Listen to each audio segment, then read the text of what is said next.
Hey folks, and welcome to Let's Talk. This is my show where I sit down with subject matter experts and or people well-versed in a certain topic in tabletop, and we editorialize, give our opinions, and generally discuss the comings, goings, and current hot news. Now, this isn't necessarily as G-rated as the rest of GMG, so viewer and listener discretion is advised.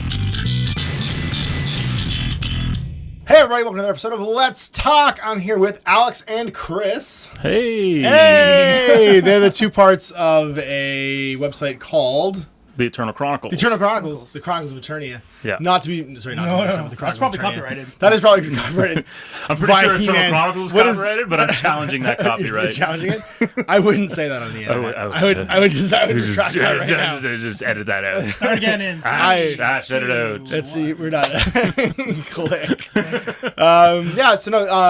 Alex and Chris came down today to talk about narrative gaming and talk about storytelling and stuff. It's something that's kind of been on everybody's mind lately. We've been doing some D&D stuff. I've been doing a lot of writing for just like random passion projects of things like the Warbands games I've been doing. I'm writing some right now for Rogue Trader, and I'm also working on writing some stuff for myself, just writing. And so it was just kind of opportune time to talk about it. So what have you been writing? Creative time of year. Well, the Eternal Chronicles is a website dedicated to, the byline of the website is dedicated to the art and hobby of fantasy miniature gaming and collecting, something like that.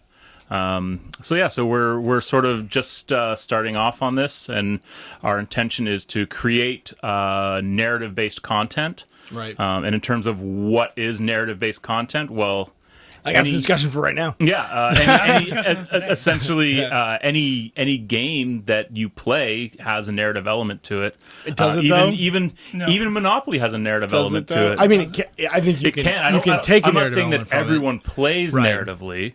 Right. But there's always the potential for that, and I find it, to use the Monopoly example, I played Monopoly for the first time in decades with my family over the holiday season.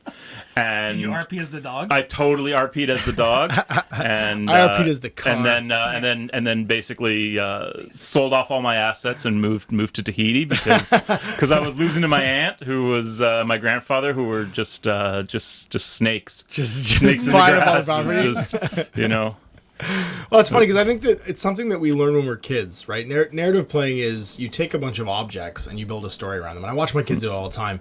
They will have a G.I. Joe, Elsa from Frozen, a random bunch of Lego Stormtroopers who infest my house, thanks to Owen. About like 6 months ago, Owen found a huge bag of Lego Stormtroopers that had been used for some kind of promotion at Chapters that were just getting thrown out. And he gave them to my kids, and we have like 600 Lego Stormtroopers now. And so they there's like an army of them.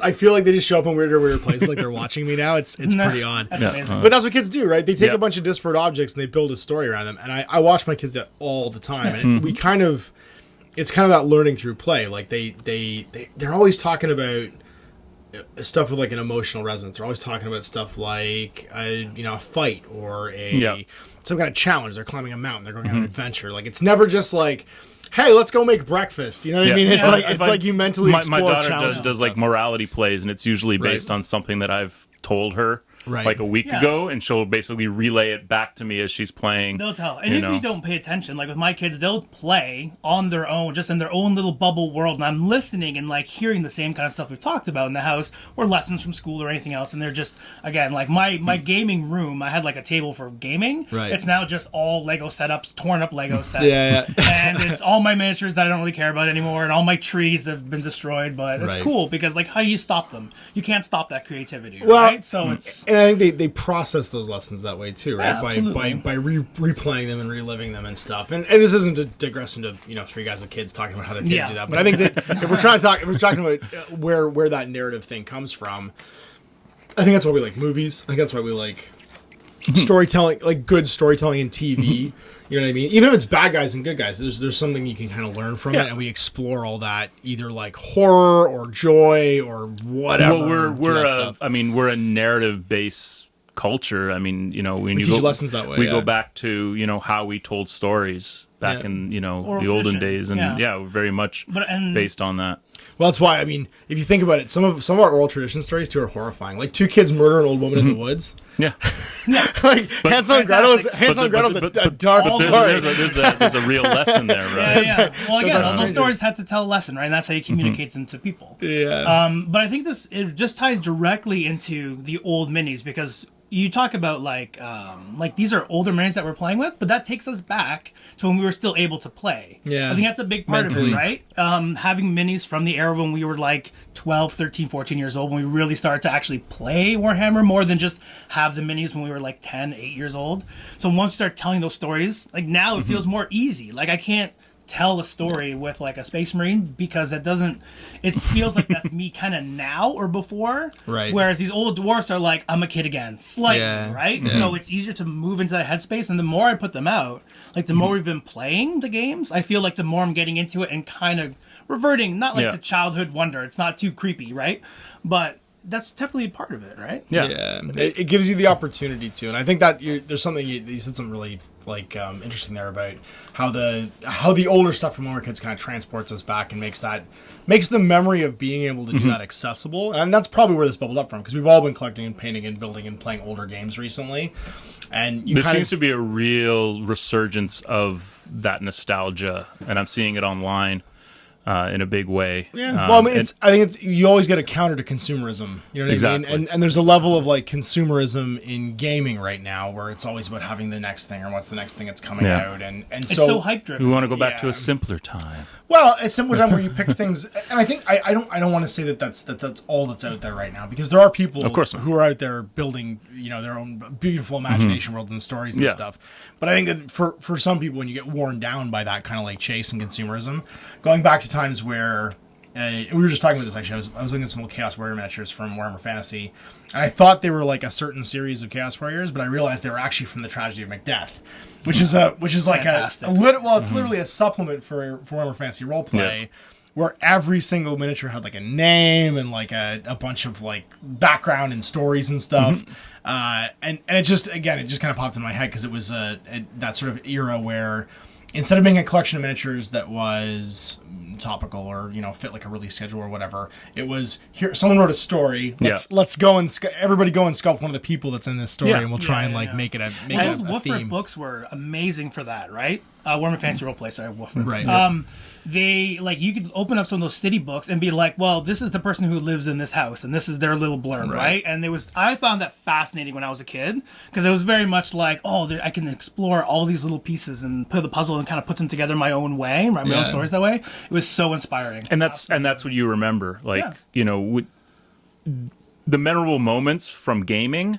You remember the narrative. You remember the narrative that sort of it creates in your head. You don't remember the dice rolls. You don't remember what you rolled. You don't remember the mechanics of it. You remember, like with our game, Inquisitor Hand jumping off the Chimera cliff and landing on the back of the Chimera and smashing into my Inquisitor, and so you remember that sort of stuff, and that sort of builds that long-standing existing narrative. Well, there was that study that was done primarily, I don't remember if it was for D&D, but they reference it a lot in D&D shows, where memories that you create like at the table are as real in your mind as memories of things that you've actually done. So if you're playing like a character in a D&D game or something similar, those memories will kind of be almost indistinguishable from what actually happened to you in your life in your memory bank. Oh, that's why I think all that stuff happened.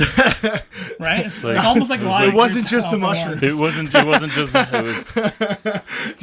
I really did slay all those elves, and all of those homeless killings are now explained. The funny thing is that I think that ties back into that whole thing where we teach lessons to the young people through those same stories. Is you're trying to hammer in a message or a memory or something like that, and we're very used to taking on allegory. You know what I mean? Taking on inference of, here's a story about something that happened and how does that relate to your real life, and like build it into you. And part of the success of, I think, D&D recently too is people going back and exploring that social, sitting around and talking about things and learning. Not necessarily lessons, but they're learning about each other. You know what I mean? How does X or Y person relate to? Well, and the I think, and we do live. Young adults, I think they tend to live fairly detached lives in a lot of ways. And it's not. I mean, obviously, social media is what they feel keeps them together, but they're still insular. So I think there's a lot of sort of. people looking for ways to make those connections, right? And obviously gaming has become an extremely popular way of making those connections. Well, because you can't just switch it off. If you're on a table with people and there's conflict or something needs to be resolved, it has to be resolved right now. Yeah. You can't just like mute the chat. You know what I mean? Or, like walk away from it or like leave the WhatsApp group or whatever. Like if there's a real life conflict, there needs to be an immediate addressing of the conflict and solution and stuff. And there's a certain amount of that I think needs to like. I think we talked about this before actually in the podcast. Needs to like happen when you're developing for you to be okay with it later on in life, because so much of like life is conflict resolution. If you work in a job where you have to deal with, I don't know, vendors and they're missing a shipment, like you gotta call somebody up and be like, yo, what's going on? Like there's the more practice you have in that going into like your adult life, the better you are at doing it, the more comfortable you are doing it, you have less anxiety. Like there's all these like social benefits from that. And again, those same story things, like just you just think about D&D is a good example. Like think about like the alignments in D&D and how much effort is put into explaining like how people look at the world and interact with each other. So there's a frame of reference when you're telling that story as to, well, this person, you know, is bad. They're not saying a good person, but they're doing it within the law, so that they don't get caught. They have their own set of morals. That's right. Or they're doing it in such a way they don't get caught. Like if they're lawful evil, for very instance, they're doing things that, you know, they're trying to avoid real life consequences because they do it inside a framework that is accepted by society. And just the lesson you get from that, like, banks are bad. Just go full chaotic evil, guys. Banks are bad. Banks are pretty evil, aren't they? Like just stuff like that where it's Banks like killed every day.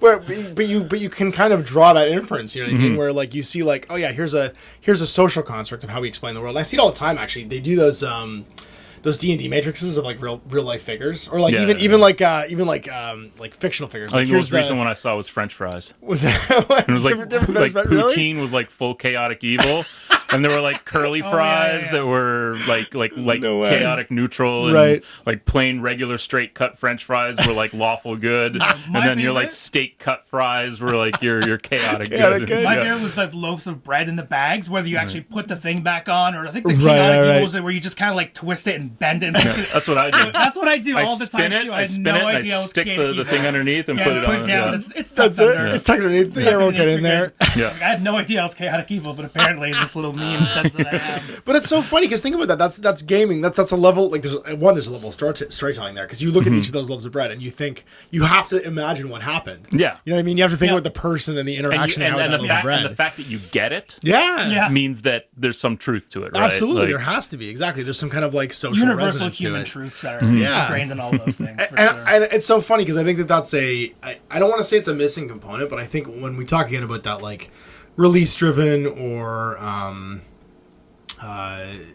it's almost tournament based too nowadays. I find because I think we see more of that on the internet. I think what happens is when tournaments are like sports. Everybody talks about them because it's a game that you can point to and say happened because it was recorded and it was a whole bunch of people, like they're all around watching it happen. Right. Versus a game in a basement. There's probably way more of those that actually happen than tournament games. But you see the tournament games. Yeah, but there's a universality in tournament games too that I think drives people towards it. Right? People like to compare themselves a little bit to other people in ways, right? And they want to compare their lists. So I think there's a lot of that if there's a common ground, people tend to gravitate to that common ground. That's playing strangers. That's the difference between having a standard format and a tournament game. Absolutely. To me, the standard format thing is there's an acceptable way that we all get together and play games. So if I walk into the gaming store, because I don't know a lot of people that do this, then we all presuppose this is the social contract that we're going to go into to play the game. It's going to be a 2,000 point game. It's going to follow whatever, blah blah blah.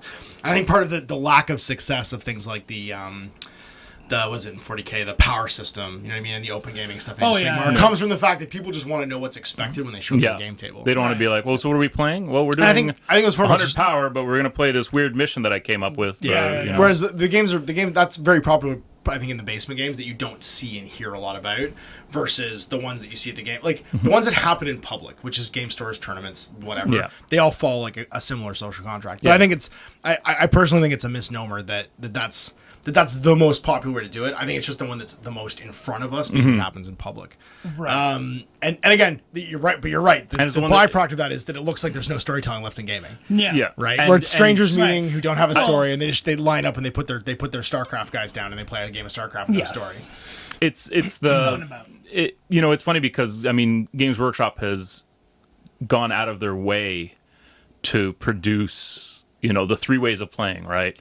The open play, the narrative play, and the organized play. Match play, and it's match play. It seems like you said, like people gravitate towards match play because, again, there's a common set of expectations there that people can glom onto and know that, at any time I can play a match play game. Yeah, if I'm sure in Toronto what story you can show the up other to. ones also take more work on the back end. Yes. Right. So a narrative game, you have to create a story. You have to mutually come up with a story, or one of you has to guide the other one through the story, or even playing with a game master, which is something that we've discussed doing as well. Right. Is actually bringing in that third person.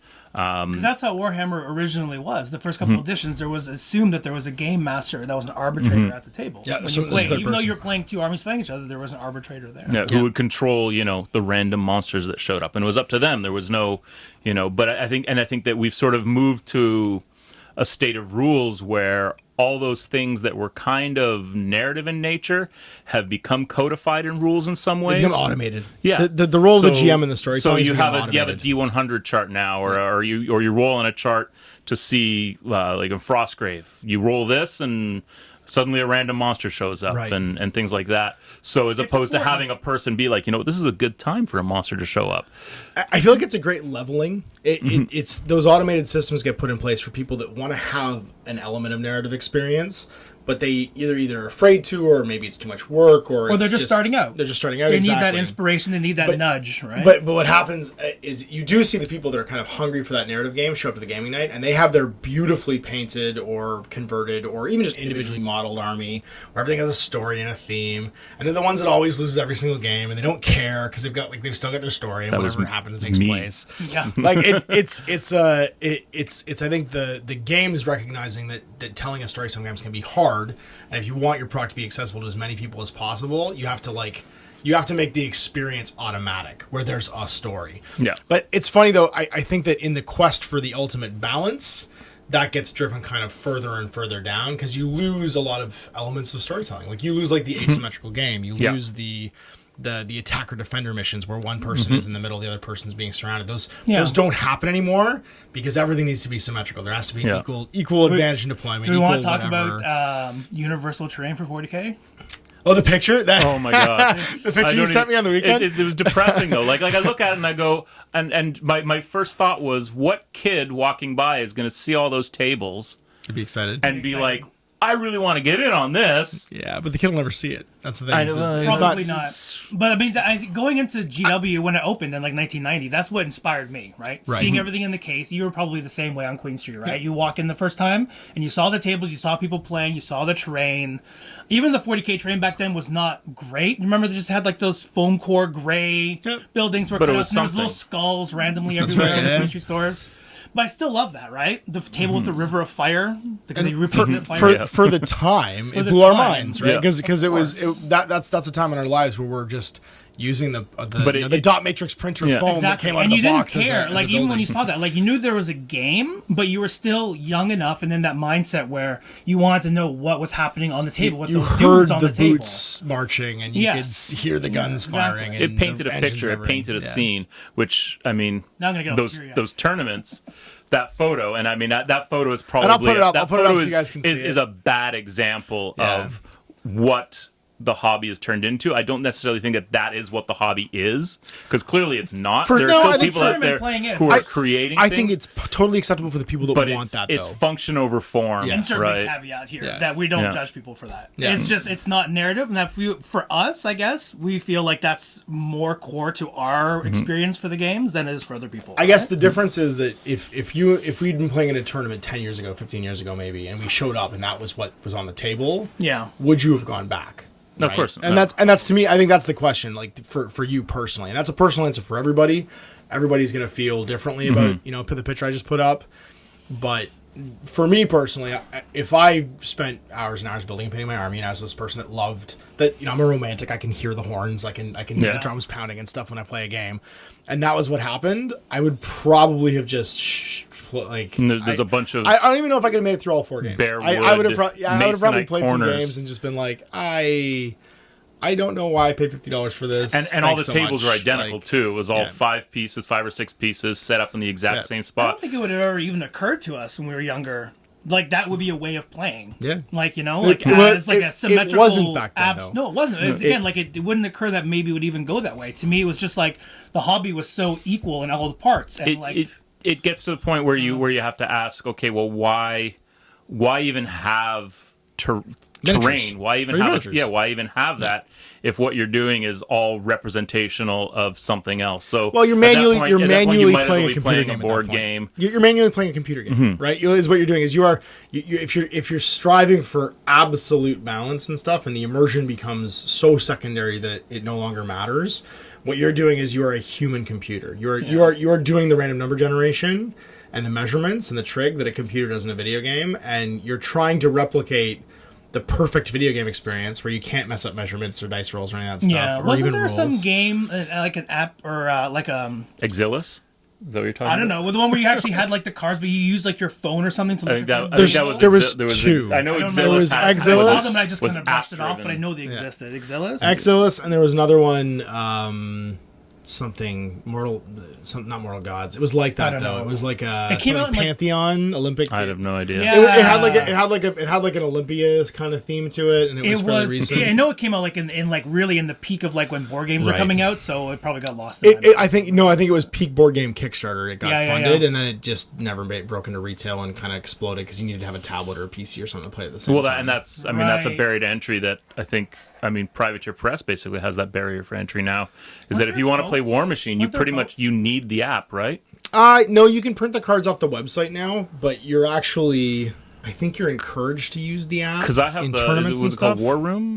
It's War Room. War Room was the app that you And used for all the I updates have the app, and stuff. and I mean, it for what it does, it's it's fantastic. great. Yeah, it's a great app. It should be because it's a pay for app, But right? my So- feeling was that okay, if I have to buy a $500 tablet, that's now added an additional cost to me buying into this game. Absolutely. I mean, I think the market presupposes they've become so ubiquitous that everybody has one. Yeah. And that's okay. And everyone But there was does. also some controversy where, if you're in a high-level tournament game and that app crashes out and you've lost Yeah. all your data all the of a sudden. Wi-Fi of goes all the out, and all of a damage. sudden you're. Well, no, like games, it literally happened. They I think they stopped allowing the tablets in the high-end tournaments. You had to use cards because they didn't want the app to crash out halfway through, Yeah. which was happening, and like your data, even just not the app's fault. Like it could just be like your memory fills up or whatever. Yeah, and all of a anything, sudden any it goes number out. of Your things. battery dies. Like any of that stuff can happen. And so they required the paper cards to be what you used in tournaments that you wouldn't lose your stuff. And it's just weird. It's a push pull, right? It's a priority push pull. but again, it's priorities. Everyone has different, and come back to the hobby pie, right? It's something that I talk about a lot. Everybody has different size slices of interest, and so if your interest is in playing the perfect game and being the smartest general, then that picture we just saw is perfect for you. Like that is you look at that as ideal, and that's It's a great. level playing field. And it's also ideal for the organizer because it doesn't cost that much. It's affordable. I still think gaming mats probably are just from like storage and transport more feasible probably than all the that's sort of what happened with War Machine is that because measurement and position became so critical in War Machine that all of a sudden 3D terrain was an impediment to actually playing the game. So everything became felt circles and neoprene mats and stuff, which is, it's cool. At least there's artwork on them. It's a little bit better than, depending on the event. Some events it wasn't. Actually, what was really cool is, and this is at Adepticon the last couple of years, the War Machine tables are some of the nicest looking tables because they invested in making 3D physical object versions of those 2D zones. So they'd have real trees on them, but everything was movable, so like you didn't like lose that positioning and stuff. And the War Machine tables were beautiful. The Privateer Press section was awesome. Like it was actually a lot nicer in some cases than like some of the AOS tables and 40K tables because there's so many of those required, and they're crowdsourcing it all. Like people bring in tables and loan them for the event. Yeah, that it was all inconsistent. So but for Privateer Press, they could bring in 50 tables with a train. Yeah, I have no and problem with have it like look a plate that you put like movable trees and rocks on. We do that with Saga, right? Yeah, You of know, course. those Battlefield in a box sets that you can buy that are like They're that, fabulous. Right? Exactly. the Gale They're Force easy. 9 stuff, yeah. No.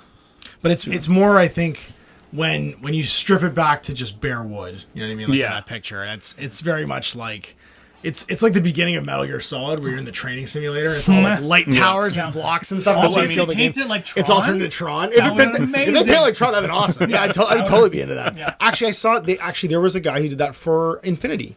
They didn't have the time or the ability to make a whole bunch of infinity tables, so he just took boxes and Tron painted them all as airbrush, and it looked awesome. Yeah, right, because you just had these like Tron sort of style, like it was black floor with like light pillars and towers and stuff. And the idea was that all the infinity armors were in a training sim, and I was like, that's clever. That's genius. You know what I mean? Like that hits all the right notes of it needs to be functional. I need to have a lot of it. I can't spend a lot of money on this. But you know what? I'm gonna make it so that the theme is still here and there's a level of immersion that's still possible, even though I'm basically trying to make as much train as I can as fast as I can. Yeah, well, that's the whole theme of the tournament at that point, right? Yeah, exactly. Which is amazing. Which is cool. And that's storytelling in its own way. Right? I think it's trying to take a balanced approach. I think what your emotional reaction is to when you see that picture for the two of you is that you see someone who has they've offered a ticket for sale, and part of the responsibility I think in doing that is if you're attracting a certain type of people, you want to provide everyone with an equal share of experience. Right, so the narrative gamer gets a little bit, the tactical gamer gets, everyone's taken care of basically. You know what I mean? Yeah. Like when you invite people to a party, you want to have something for everybody to do. And what it looks like is that the emphasis has been primarily placed on one thing, which is function basically versus form. Yeah. And so that's okay. It just means it doesn't stop for you. Like for some people, that's going to be perfect. And they don't care. They're more than happy to go and play games and be the best player. Yeah, and more about their ranking, right? Because there's so many universal rankings now. We're so connected around the world, right? People worry about that stuff, right? Well, it's mostly the ICC. I don't think there's any other universal one that ranks people. There's another one for I honestly just forgot what it was called. AOS. ICC does AOS too, but there was another one in the UK that was doing AOS that I don't remember what it's called. And Guild Ball has its own. I don't know Blood if Bowl, Private Press does. You get the NAF, right? yeah, the NAF. Right? Well, NAF is. I think the NAF actually, if you were going to look at the primogenitor of these that's systems, pretty much it. Yeah, they're the first, and the biggest. How long has it been around? 20 years? Oh, more than that. Yeah. 20 years. But I mean, like the 2000, website and tracking and stuff. Oh like yeah, that. Probably about 20 years. Have at least. I have so many of those dice. Right? There's so many. How many? Did you picture? Because every year, there's a set of new set of three dice. block dice, right? Yep. Yeah. Up until they lost the license because GW was making the Blood Bowl game again. That's right. And then they started selling they sold you a D16 and some D6s and a D8 instead. So you can do random player selection, right? Yeah. So the other dice you need for the game. But there's so many third-party dice you can buy and stuff too. But I like the ones that have the classic look. Yeah, they just look good. Yeah, the old NAF dice. And people don't know what the NAF is. Roll the worst, Blood Bowl dice. It's but it's Blood Bowl. The NAF is the basically the worldwide Blood Bowl organization. Yeah. That if you play Blood Bowl at like a serious level, or even just like as a passionate fan, you're probably a part of the NAF. Right. And even Blood Bowl is a good example because their tournaments are very organized and like usually every tournament has a theme, right? Right. Like, people are passionate about the game, but they're passionate about the story in Blood Bowl too. So every tournament I've gone to, there's a Brewhouse Bowl. It has special rules for certain. There's a Grants tournament, just to plug this tournament. And there's tournaments all over the place. They all have a theme. Chaos Cup is the big one. We went to Chaos Cup many, many years. We went to Chaos Cup, right? And again, it has its own themes, its own set of rules that kind of enforce the theme, even if they're kind of within the context of it being still NAF tournament driven. They warp things in just enough to make it interesting, right? Different. Otherwise, you're playing the same game of Blood Bowl over and over again, right? Exactly. The nice thing about Blood Bowl is even taking out the new random stuff like the cards and the inducements that you can take in the new edition of Blood Bowl, there's enough chaos just in that pitch, right? And the formats you can do, like resurrection formats, and such a fantastic game. There's so many ways of playing it that it's always going to be interesting. And I think that what's interesting there is they've probably taken over time, I would say, the most balanced approach to rewarding people for the theme of their team, rewarding people for playing the game well, and also just rewarding people that want to be creative and make different ways of playing the game. The people who play Blood Bowl really love Blood Bowl. Well, it's the DNA of the sports fan and the game fan, which is an unholy monster of like passion, basically. Yeah. Well, I mean, even like you said, with the rewarding system, like every term I go to, it's not just like first, second, third, but there's the wooden spoon for who finishes last. There's the stunty cup for whoever does the best with a stunty team, like halflings and goblins or whatever. Yeah, things like that, right? And again, there's always best painted, usually if there's enough people, and best sport, again, if there's enough to actually rank people based on sport. So, I don't know. It's just balanced. It's inviting people to the party and trying to offer everybody something that they're excited about. You know what I mean? So there's something for you if you're excited about it. Yeah, and I think it was detached from GW a little bit for long enough that there was so much third party stuff that people could really feel like they could explore like their own version of Blood Bowl. Blood Bowl, yeah. Right? Because I mean, like I had like the Starcoast Gator team for my Lizardmen for a long time that took the tournaments. So like there was a lot of room for people to kind of tell their own story. Not that the GW story is bad. I actually prefer this the classic GW teams and the way The Morley teams, yeah. Yeah, sure. Yeah. But like, and the new ones they come out with are fantastic too. Like, I actually like a lot of new GW minis. I'm not here to knock GW minis at all, especially Blood Bowl ones. They look beautiful. Yeah, they're and really the Forge World stuff that comes out for it. Yeah, gorgeous miniatures. Amazing. Yeah. Well, a lot of the classic sculptors that you love went to Forge World when digital became the way of sculpting, and so they're sculpting there now instead. Yeah. Yeah, no, it's funny because looking for ways of telling stories in the future. I think that one of the best examples I can think of in miniature wargame that's doing it right now is the team tournament at Adepticon, the 4-player team tournament, because it's about winning games, but it's also about having 4 people make a team with a theme. And some of the most beautiful armies I see every year at Adepticon are from that team tournament. Beautiful, huge displays, right? And it's all different. It's always different. It's, for 40K, you're talking? It's for 40K. Yeah, they're doing it, but they're doing it for Age of Sigmar this year. That's cool. They're doing Because I know Horus Heresy did it for a long time. There was always the Horus Heresy tournament, and then there was the narrative event. The narrative event. They wouldn't even call it a tournament, really. They'd always say the narrative event for, right? Well, the narrative event, so my buddy John Schaefer ran the Horus Heresy events at Adepticon for years, and the last one I saw last year, they had like a huge star map, and every game would like affect the system, and there was like tables that could shoot on the table, and just crazy stuff. Those are the things that you remember, right? Yeah, of course. Those are the things that stick with you for decades down the road when you're playing. You're like, well, they play it every year. We played that game, and this happened, and then we lost that whole star system, and that caused our whole flank to collapse, and like you remember those turning points, you remember those pivotal moments, and that's kind of what, for me, that's what I like out of my hobby. Is I like having those pivotal moments in my head. The contemporary groups seem to be doing it with 40K and AOS with the Ex Profundus guys. The guys doing the Inquisitor 28, the AOS 28, all that 28 stuff. My buddy Dave Taylor is super into that right now because he's running an event. Again, I'm talking about Adepticon a lot, but it's because it's in like 2 months. And getting together and doing that kind of thing where it's like they take a theme. And anyone can participate, but here's the theme, here's the story, and you kind of like build your own little niche of that. There was another fella, oh shoot, I'm gonna mess this up. Magos Buer, I think his name is. I follow him on Instagram, but he did one that was about a snow plant this past year in this lost like monarch or like noble basically that was out in like the tundra somewhere, and all these people contribute these beautiful miniatures, like these like kind of like scratch built walkers that were kind of like all covered and caked in snow, this gorgeous like monster that had like almost like a piece of like building built into its back that was all caked, and everything's like caked in frost, caked in snow. It has that like Dead Space 3 kind of like Arctic weird look to it. And they just ran with it, and it was just, here's an idea, here's like the kernel of a story, like 10 sentences, you know what I mean, to like give you like a nudge into the background, and then everybody just went off in different directions, making miniatures, telling stories, and doing this like awesome job of letting their imagination run. And it happens with the AOS 28 groups. Like I think that is, we're talking about narrative.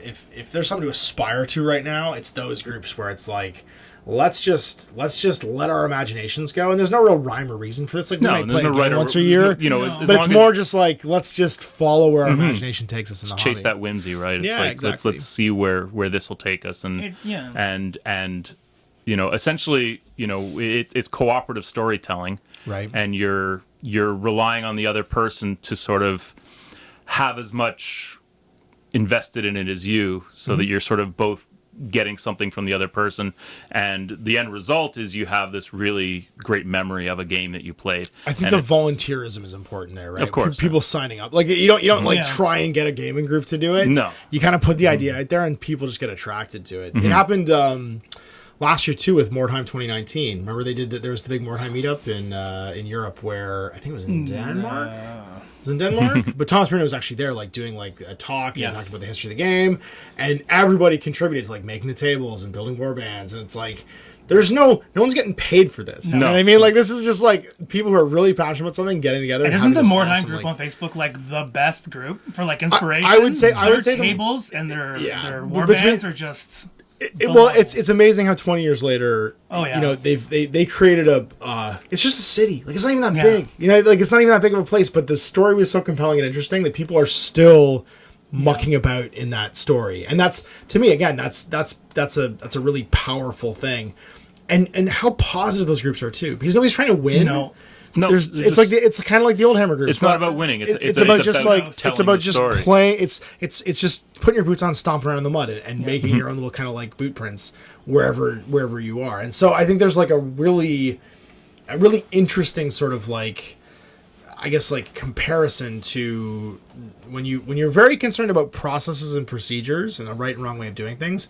When it's about rules or like playing a game, there can be a lot of combative discussion about that. There's not a lot of combative discussion about people's, cool story idea. Exactly. Or like conversion. Like when that happens, it's super rare. I'm not saying it never happens, because obviously there's people who be like, no, that's not the way the Mordheim story goes. Like, someone's going to do that at some point, because we're people. And we can't just snort warpstone dust. We're just generally awful. But should get that on a t-shirt. That's the next t-shirt. We're people, just generally awful. People. We're just generally awful. Yeah, we're just... But the fact is, it's so rare that it's such an aberration. Mostly it's people just doing something cool for the sake of doing something cool.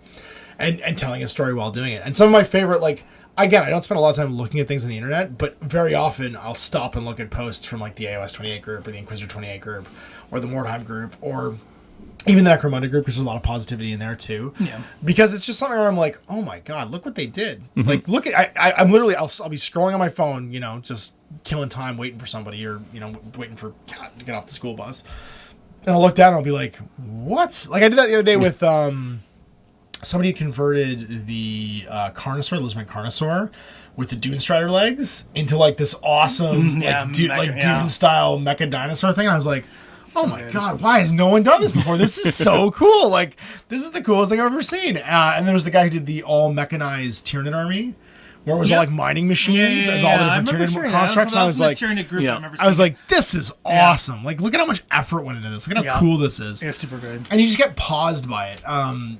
Basically anything in the AOS groups or the Inquisitor 28 group will tend to do that to me, because they're always super creative, and I'm like, and super minimalist too, where they're using like old plastic goblins, things you wouldn't think to like cut up and put together, and you're like, that wow, just look at how good that is. Like, maximum effort into like a small canvas, right? Very simple canvas and lots of effort into it. The whole Blanchitsu idea, where it's you take something that it's I think it's a very punk rock idea to take something and flip its meaning. You know what I mean? So you have like a menacing little girl miniature, or you have like something that's like it's not meant to be what it is, or like a very menacing or very like powerful looking skeleton, and it's just like idea that it kind of like it gets flipped around and changed. And again, visual storytelling. My buddy Seth Amsden teaches a class, he teaches lots of classes actually in painting and hobbying. He's in the Bay Area in San Francisco, and he's always all of his classes actually are about visual storytelling versus like just miniature painting. Because there's a lot of people that do technical classes on painting, like how do you paint cleanly? How do you get good blends? How do you use an airbrush? How do you do that? And his is always about how do you make a still image look like it's a moment in time. He's really good and cerebral at that kind of thing. I think for me that narrative like part of gaming is whenever I don't convert a lot of miniatures anymore, because I'm so busy getting stuff done that I don't take time and like sit down and make something that's just by me anymore. But when I used to do that was always like what I was fascinated by was I need whatever I'm making right now to look like a moment locked in time. Exactly. Yeah.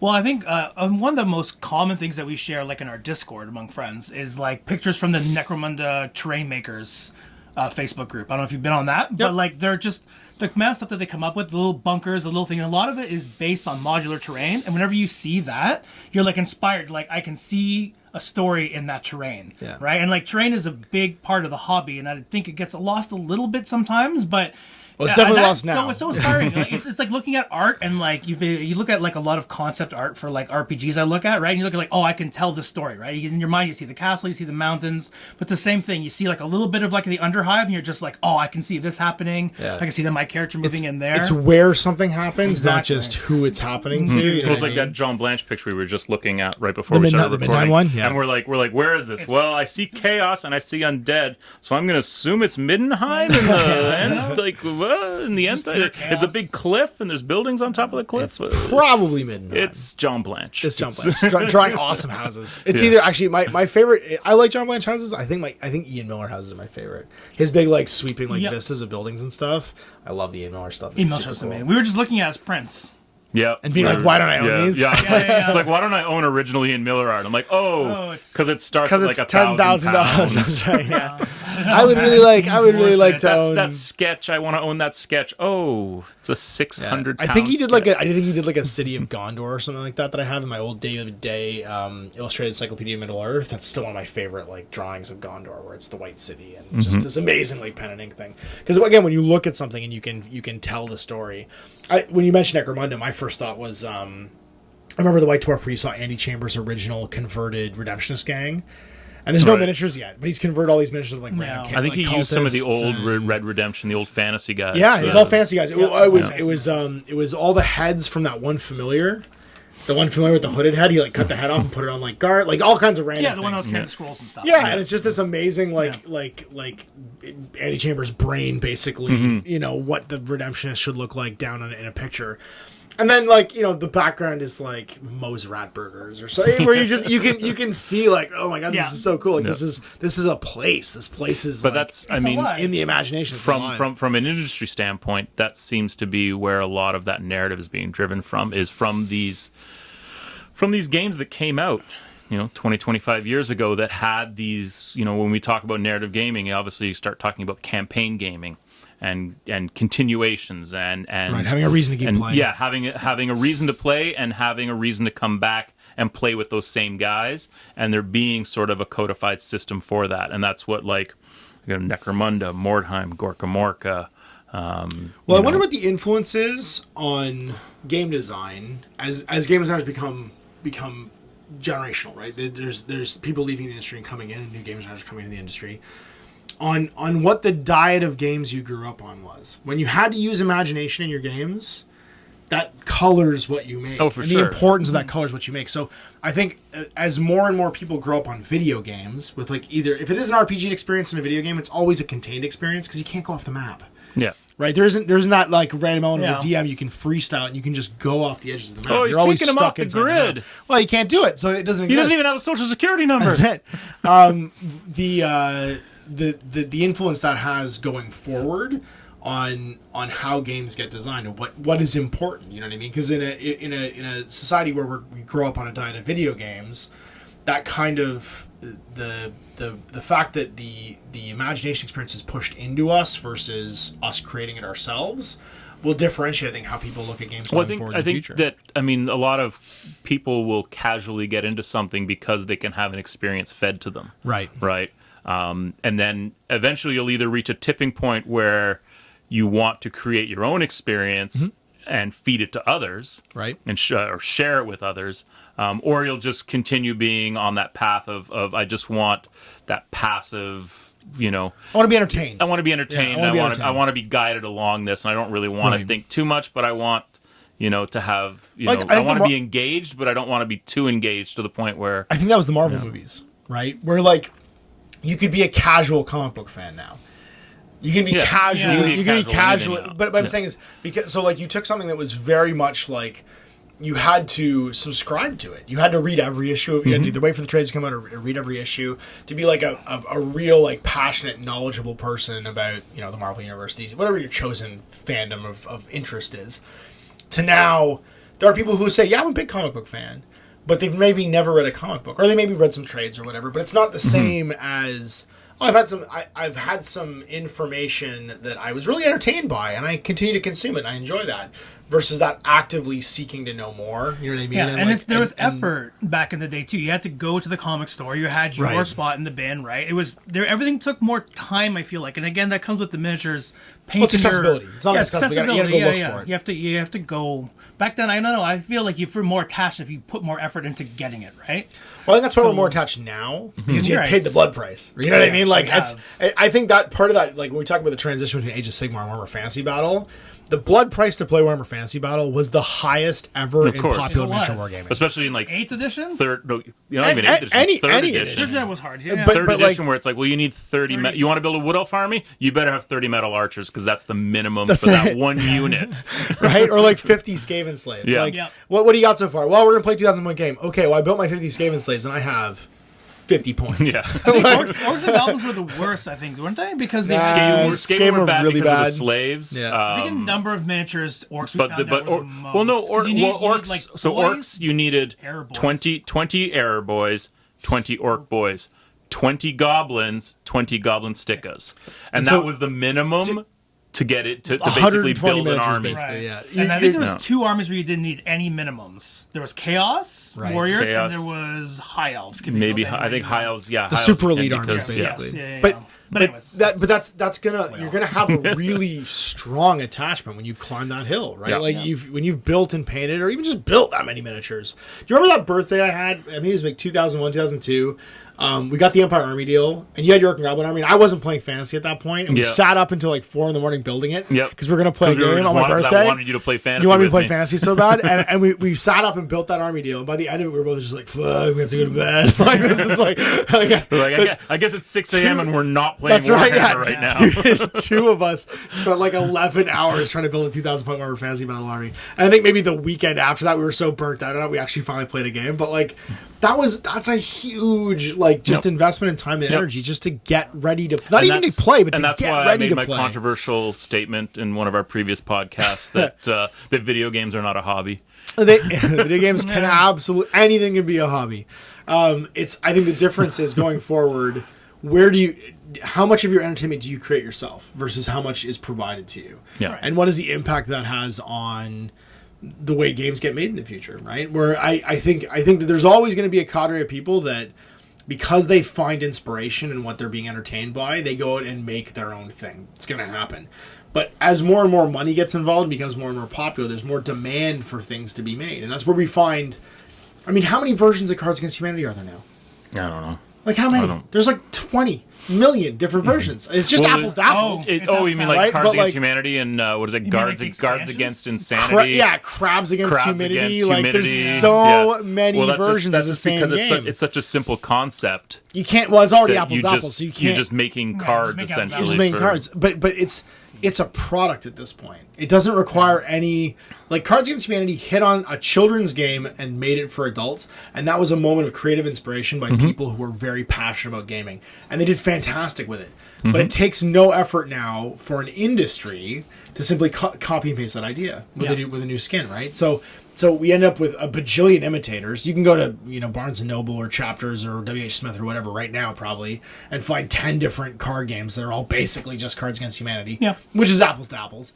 And it didn't require a designer who was inspired to make a game. No one got inspired to make a knockoff of something. They just hired somebody who could functionally do it and then functionally did it. Yeah. Right? You got a developer basically instead of a designer. And so, again, there's nothing wrong with developers and they're hugely necessary, but it's the fact that like we're moving into a space where, because there's lots of money involved and people are chasing money, you're not gonna need but you might not even see as many people who are creating something new versus people who are creating more of something that is already financially successful.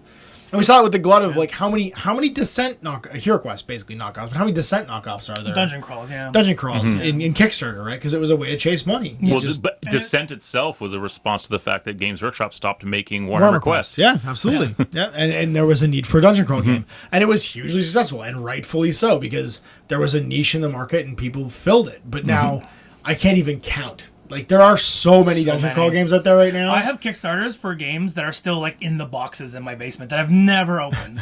Like the one for, was it Myth or something like that? Massive, Or I don't something know. like that. Massive Darkness. Darkness. Yeah.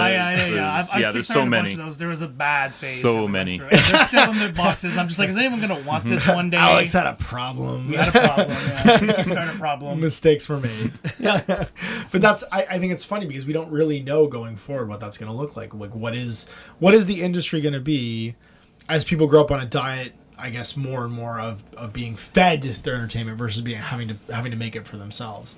Yeah. And I think you even see it in like mass market stuff where like there's less and less emphasis right now, even in toys like Lego, on non-branded Lego items. It's all licensed products. Like It's a lot of licensed Lego products, has reached that. Like they reached a point where it's like, well, how many more Lego building towns, blocks? That's right. Yeah. And so you start with, well, let's make Star Wars Lego. Let's make Harry Potter Lego. Let's make Barbie Lego. Let's You know, so I think all that's that just licensed the weight of the stuff. size of that company, because you can still go out and buy boxes of random pieces. You Absolutely. can just order pieces. Absolutely. The, You can the difference is when you're a kid, though, And you see the Yeah. shelf. and you see the shelf, are you attracted to the thing that you know already, or do you use your imagination to take a bunch of colored bricks? And so when we first bought Lego for the kids, we only bought creator sets. We didn't buy anything that was branded. Yeah. And I think Yeah. Cash got his first like branded Lego kit maybe when he was like 3.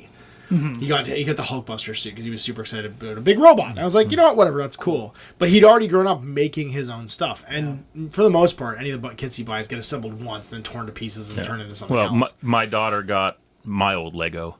Right. So she got Lego from the 70s. And Yeah, that's what she's my kids have What that too. is this? Is not interesting. That's I'm why like, they what love. is not interesting. You can do whatever you want. They with love it. going to Grandma says because all my old Legos there. They put that as well, which is like a lot of old Lego. And again, it's from that series where there's no licensed product. There's no branding. I think it was Star Wars the first branded product. I think for Lego. I think it was. I think it was Star Wars. I And think Because they Lego tried to was create almost their going own, under. but yeah, I think it was I Star think Wars. Star Wars. I think it was when episode 4 came out. Yeah. They licensed out to Lego. and because Lego even blew up. I bought an X-wing, like Yeah. because Lego I had to X-Wing, have why a not? Lego X-wing, and Yeah, it I was had a couple. amazing. Anyone who worked in an office had Yeah. some Lego kit when they rebranded it. Back when I was a Star Wars fan, I had tons of it. It's still hanging up. Back when I was a Star Wars fan. Well, Look at that. anyways, Listen to that. No. There's, okay, easy shade. But my kids have been tearing them before apart. the and mouse, it's before the fine. mouse came along. Yeah, before the mouse came along. Oh my god. I'm here to take your Back souls. when I was a Star Wars fan. Even if Star Wars wasn't the first IP that they licensed, it definitely was the one that saved the company. Because I know there's lots of articles have been written about the company kind of teetering on the edge until Star Wars. Really saved You're on the them. edge of being relevant, basically competing with video games. And Yeah, the boom of video games that's at too, the time. for sure. Because it's late '90s that's the tech boom, right? That's Yeah. the internet and Right. PlayStation 1 and the first Xbox in 2000. When did we get that first Xbox? Because you bought one. I bought like day of release because I was Yeah, I like, remember. Yeah, Xbox. that's what right. the Yeah, cool kids play, that's right. man. Yeah, that's right. Losers play PlayStation. Losers play, and then you Yeah. burned it out watching DVDs. Gotta get the remember? X-Men. You watched too many DVDs on it. You burned out the Yeah, motor. I burned out the motor on it. That was the best. Yeah. Because it didn't know how to spin fast enough No. on DVDs. And you just put DVDs on it constantly. It became our DVD player basically. Yeah. That was That's funny. the fate of all consoles, really. That's true. Yeah. Yeah. Until I mean, my Blu-ray. PS3s have been a Blu-ray player for Until they make them without disc drives in them anymore. Because you can't buy DVD players anymore, basically. So that's where the consoles Yeah, it have was really become. hard to find one for my dad for Christmas like a couple of years ago. It's not as easy as you'd think. No, Yeah, it's we not. actually we invested in the DVD / VHS player, so we can play all our old VHS stuff nice. too. And my son has because he has my old room at my parents' farm. He has I took this to university. Went to university. The little like TV VHS combo. Oh, right. Yes, yes, It's yes. like We all had that at university. it's like 16 Went by to- 16, just a box. Yep. It literally has a handle on top, so you can like Yep. pick it up and play it. And it's so ghetto, but there's a huge pile of VHS tapes in that room. Yeah, so you yeah. just I watch think them all. my daughter has that in my old bedroom at my parents' house. She goes to visit. My Yeah. old TV is still sitting there, and she can watch VHS because they have a bunch of them in the basement. This is Oh, what yeah. happens when you get 3 dads in a room. The conversation will eventually just evolve into us talking about Hey, our they're kids. talking about VHS versus Betamax. that's just what happens. Back to miniatures. Well, I think it still comes down to storytelling, right? Like Yeah. what saved Lego in that case is injecting a pre-built story on top of Lego bricks, right? Right. And people got inspired by it and went and bought it all. And now that's literally what they do. They just Yep. they build Lego versions of things that already exist. I mean, and there's still the Creator Series and the Technique Series and all that stuff. You still get City Lego and stuff, but I think Yeah. it's all like the Rescue Lego. I think it's all tied to. It's all in series now. Yeah. It's all Right? in There's series, like rescue. There's a nature one. My dad got me a mining one where like there's like a big mining machine and like a bear and like, just, like Yeah, yeah, yeah, the bear. I don't know where he found It's always it. a bear. Mountain There's always a mining giant co-op, bear. yeah, Yeah, I know. something like that. I've been trying. You know what they haven't made because I've been trying to get this from my dad forever, and he'll never watch this. So it doesn't fucking matter. I can just say it. Yeah, I was trying to find his plane. They don't make an N of and two like okay apparently. But there's a website where you can order all the bits and pieces Brick from Builder, us, yeah. but there's nothing. There's nothing there. There was no. I've searched for it. No one's. So people have made them, but they've never made the part list. The part list for them? Just available. so I put it couldn't out get there in the parts. universe. Say That's universe, it. make an Yeah, you never airplane. know. Universe, make an NOV and two, make a 1970s Russian biplane that we can make my dad. It'd be fucking awesome. Yeah, it's funny because I think that's again, all these different industries. We're talking about video games. We're talking about toys and Lego and stuff like that. We're talking about the miniature wargaming industry. It wouldn't exist without the imagination, without people basically trying to crystallize in front of themselves the things in their heads.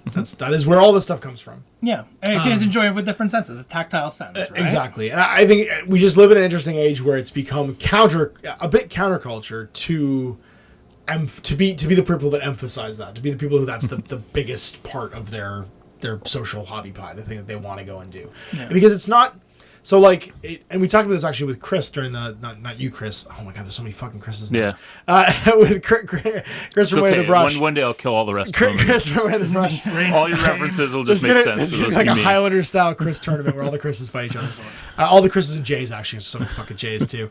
But the fact is that there isn't the same level of like social interaction typically with like hobbying. And I talked about that with Chris, where we had the hobby hangout. And we're like, just sitting down and hobbying together is such a big thing. It's not as driven by a social interaction, because playing the game is inherently social, right? Whereas using your imagination isn't as inherently social, except for games like D&D, for RPGs, right? I'm actually really stoked for the Age of Sigmar RPG, because I think we should do that. And that is like... It's funny because I have zero desire to RP in the Age of Sigmar universe. Really?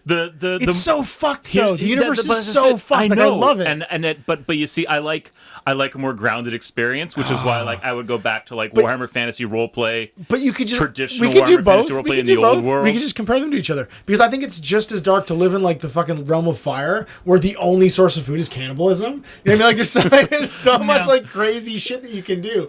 Like the first Realm Gate Wars books, where it's like all these like people fleeing from the Khorne Bloodbound because they're just the only supply of food the Bloodbound have, and they just hunt these like tribes of humans to eat them and shit like that. Like, there's so I don't know. I'm excited about it because I want to see if they go as dark as I think they're going to. If they go as dark as Necromunda Dark Uprising, where it's like this is the fucking darkest story. Yeah, has been in 40K the darkest timeline in a while, where it's just literally the entire story is about an entire hive descending into cannibalism. Like, and everyone's a cannibal by the end of it. And then, it also pulls the lid off the fact that literally everyone in Necromunda is a cannibal anyway, because corpse starch is just dead bodies ground up and made into fucking solid Well, when you worship a corpse god, that's it. What are you know? What else is there? It's the sacrament, man. Cannibalism. So the idea that like I think there's going to be kind of a resurgence of narrative gaming. I hope it happens. It's definitely part of why D&D I think has been so popular. Yeah, people using their imaginations and D&D popping back. I also think that a lot of our traditional forms of entertainment have become very, I don't know, to talk about Alex and being a former Star Wars fan, right? But a lot of our traditional forms of entertainment have become very cynical and market driven, right? Yeah. And they're not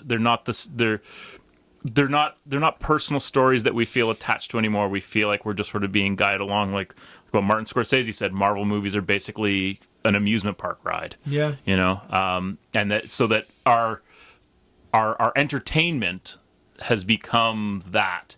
And so we look for simpler, more personal things that we can do to sort of bring back some of that childhood, where it's two kids playing with their G.I. Joes telling a morality tale. Yeah. Right? And it's those classic Joseph Campbell hero's journey tales that we all sort of like have ingrained in us, because anthropologically speaking, that's what our entire species is based upon, Yeah, great acts that are both big and small, basically. Small kindnesses, big kindnesses, and overcoming obstacles and shit. So I think this is probably a good place to leave it.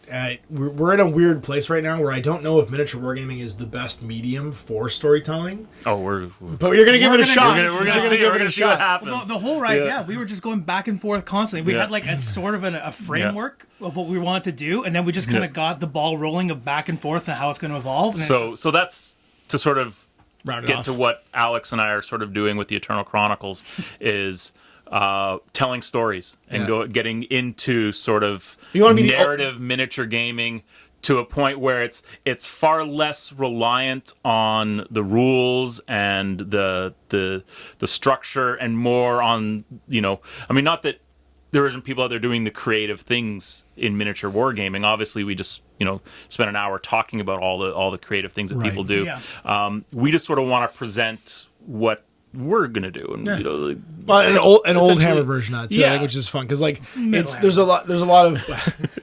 Oh no, I can start to make between old Hammer and yeah. Hammer, but it's funny because we do have people. There's huge collections of groups people doing it for contemporary miniatures, but you guys are really interested in the past, and so I think that's interesting because it's going to be unique. It's not, so nobody's doing this right now, doing a huge amount of like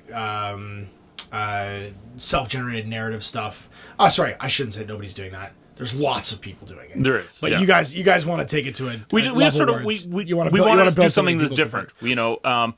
There's a lot of people producing content. Can people participate? Like, are you going to do stuff that people can participate Eventually, in? yeah. I think once we sort of figure out what we're actually going to do, Right. Because we're sort of getting the ball rolling now, and once we sort of have established what we're calling our chronicles. Yep. Once we sort of have that rolling, we would love to bring people into that. You can just provide it. If you write something and you make a mission or something like that, just exactly. provide and it for free. It's a right? simple enough concept at its core in terms of how we've structured it, with sort of like essentially a 3-act play, and every chronicle is basically a 3-act play with Awesome. a climax we're at the alternate end. basically DMing Yeah. for the other person and kind of telling And the then- story from one perspective then to the other. And Chris, just to interject, but you mentioned that like it's law storytelling. It is still grounded in like Warhammer Fantasy rules, and we tried to keep Of it course. as classic rule set as possible. Right. So anytime there was a little bit of a gray area in like the skirmish rules, we kind of just like, this is the wartime way of doing it. Let's try to reel it back to the Warhammer way of doing it Right. and make that kind of function. So there will definitely be the rules pack that will be like available that people could dig Yeah, 'cause into. that's- And again, that's a part lot of of the the rules fun. pack And is gonna anything be that we create, rules. we'll You're put just up gonna on put our it there. website as Yeah, yeah. available to anyone who wants to sort Awesome. of, and not just so that they can try it themselves, but if they just want to follow along with what we're actually doing, because there are mechanics and things in it that we're going to try. Yeah. And, And not like or like and keep and discard and make new ones. we've Yeah. done quite a bit of play testing already, and the way I look at it is that every game we play is essentially just more play testing and trying to just sort of lock down what it is that we feel, when I was sort of when we were writing through the rules, I was like, well, whatever makes it feel more narrative, whatever feels more cinematic and story driven, that's what we Right. sort of want to emphasis. Awesome. That's almost like making adventure packs for D&D, but for miniatures, for miniature wargames. Exactly. Because to me that's the playground fun, right? If you tell the story, let people go and stomp around the same playground afterwards. Because you can show, but then let people do it Yeah, too. And then exactly. It can be something they try out. Yeah, and That's they feel awesome. like they're part of something too, right? Yeah, for sure. Well, there we go, guys. I hope you enjoyed that. Big thanks for Chris and Alex coming in. And for you guys for watching. We'll see you for more of this in the future. Next time I'm Ash. Have a good time.